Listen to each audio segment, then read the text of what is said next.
Have you always dreamt of growing your own fruit? That's a common thing that we hear at the Madison County Extension Office.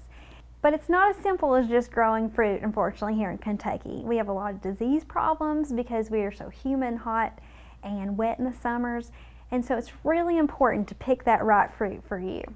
There are certain varieties and certain fruits altogether that are very difficult to grow here.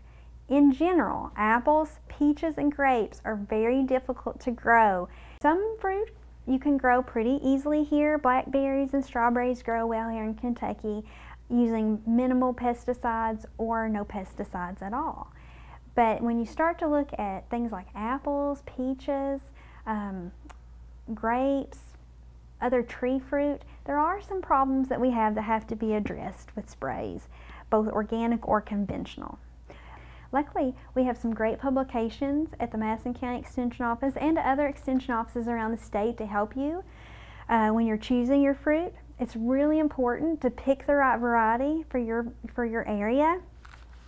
On the fruit variety recommendation sheet, you'll see that some fruits have an M and a P next to their names. Those are ones that require minimal pesticide use, which those are going to be the best options for any Kentucky grower.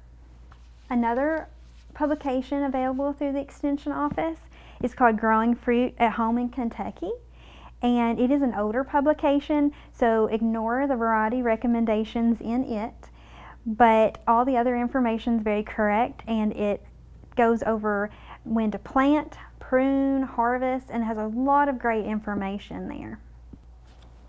In addition to these publications, we also have disease guides and spray guides as well. And before you put any fruit in the ground, I think it's really important to look at those spray guides and what diseases might affect the fruit you're going to grow. Because I hate the thought of putting something in the ground and not being successful, when it might have just taken a little bit more research to be successful.